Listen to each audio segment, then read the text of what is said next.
and specifically talked about, and this presentation also talked about Belmont. And I wish they'd gone a little bit further down the street, because this has actually been implemented only a few blocks away from the Aging and Disability Services office, the New Jersey barriers. It's the first time in Portland I've ever seen sane, humane consideration given to pedestrians, except for one thing I just remembered. Across from the Peace Shelter, where there's no active heavy-duty construction, we have New York-style sidewalks with overhead protection. And I think it's going to be some difficult work for Mr.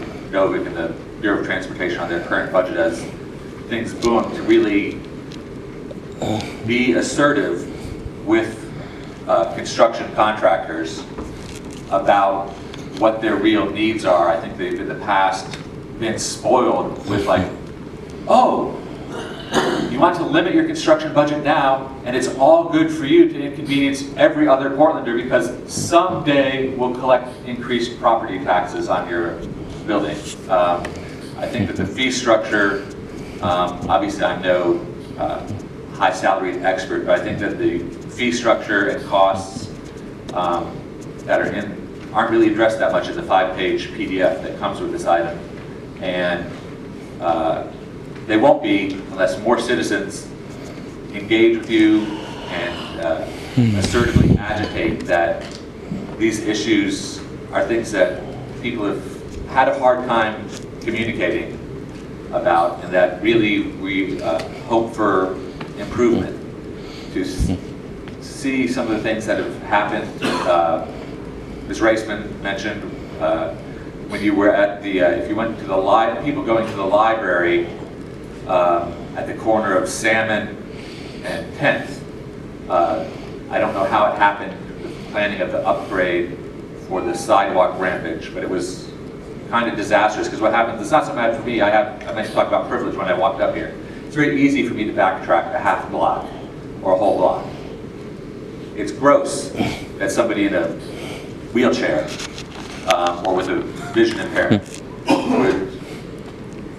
would proceed a whole block, get to a place where there's no audible clues, as Ms. Fritz pointed out. We can simply improve the city code so that contractors have to put audible announcers at intersections. We give them the pass and say they don't have to, probably because they're supposed to have it effectively physically blocked, so a blind person would encounter an obstruction. But that never happens. You go a half block, you get to a place where people are able-bodied people cross the street, and other people will take risks. And so I hope we can get some progress on this. Thanks for letting me go over 20 seconds. I appreciate it. There's some questions there that I don't want staff to respond to, so I appreciate you raising those. So thank you. Okay, Zane, go ahead, please.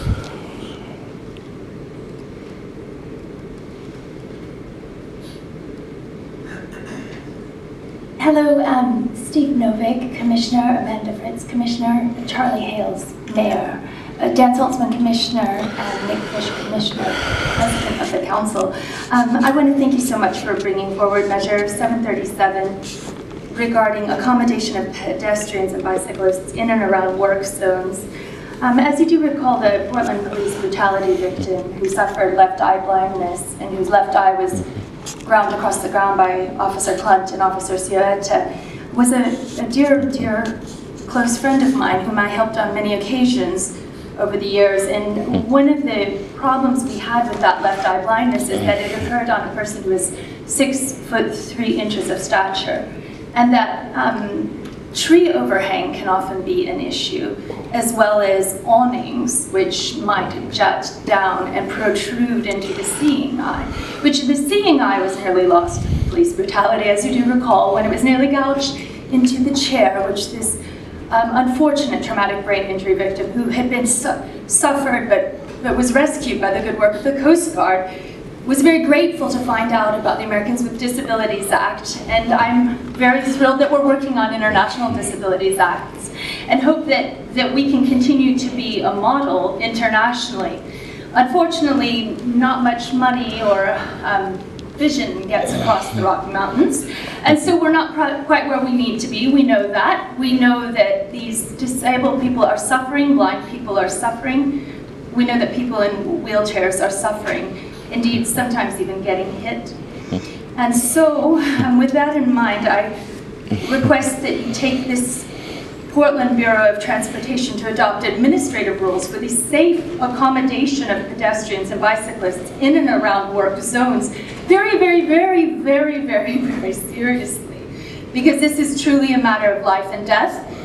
And while you cannot curtail the police brutality against disabled persons, clearly you can curtail the egregious abuse of the Americans with Disabilities Act in this Cascadia region, which is hanging on by a thread to the United States of America, or the so-called United States of America. And whether your political opinion is for secession or for union, I do request that you put the greater interest of those disabled persons at heart and know how tremendously brave they are every time they walk out of the house, so confident to go about their business and have an enjoyable time, possibly even at your council, possibly at a library, doing something that they love, and celebrate all the resources, such as Independent Living Resources, an excellent nonprofit who did indeed assist my friend with issues surrounding brain injury and visual impairment. And thank you very much. It's lovely to see you all again. Mary Ang, that is. Yeah, thank you very much. Okay, let's take the next ones, please. Next three are David Davis, Lisa Farley, and Rob Sadowski. Come on up.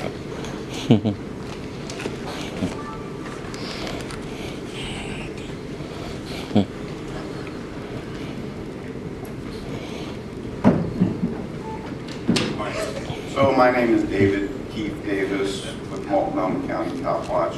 I wanted to say that, you know, you guys emphasize safety on the roadways and bike stuff, but it doesn't seem like you really care too much about child sex trafficking. We need to stay on this subject, Mr. Davis. I'm bringing it back. I'm allowed to talk about various things. Oh, you're allowed to yes, talk about this I am. thing? Yeah. Yes, Sorry. I'm allowed to bring up topics and then talk about Peabody and all this other stuff. Yes, and you about can't Peabody, cut me off.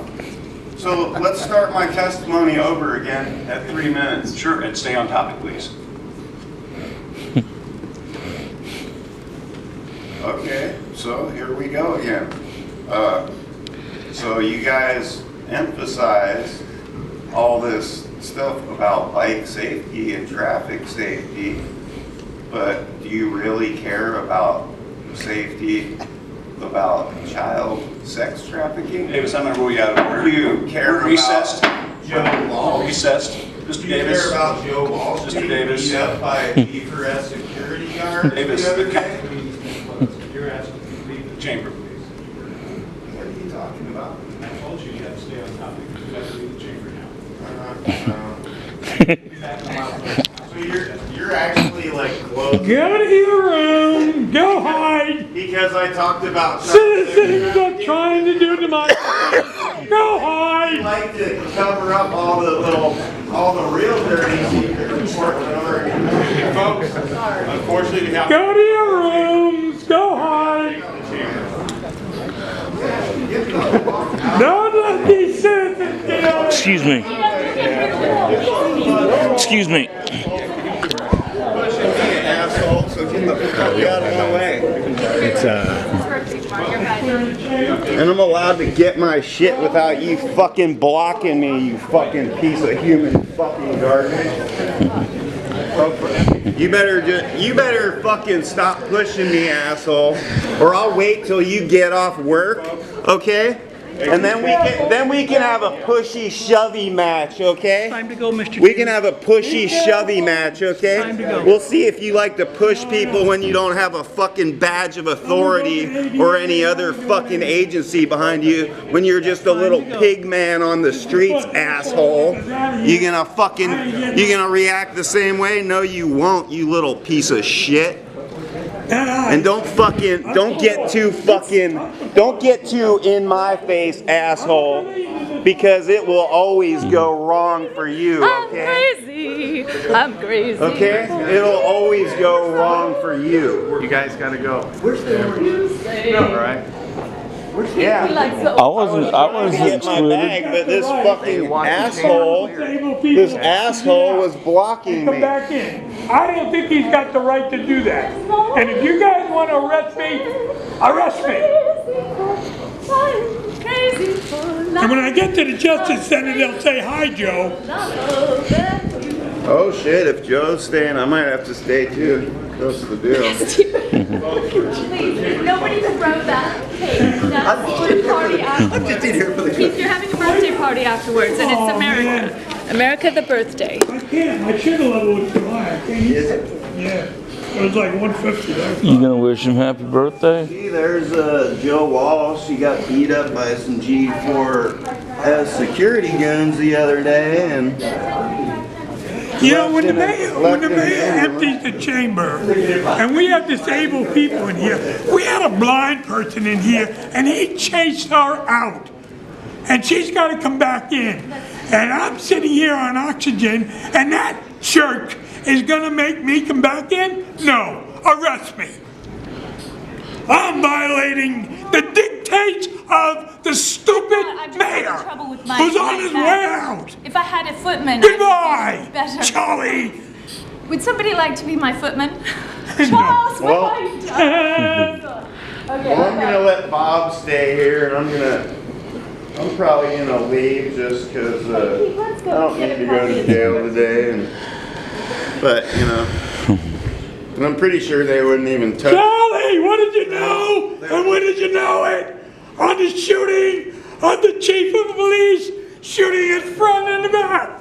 Would anybody What did he tell you, Charlie? What do you think? Anybody taking bets on what he I got my knew? bag. I'm leaving, and please don't block That's a felony, me in the isn't it? future, you know? You guys are ex-cops. Realize, If you interfere with an realize, investigation, look, isn't if that I a was felony? sitting here with my fucking backpack, then I need to get my backpack before I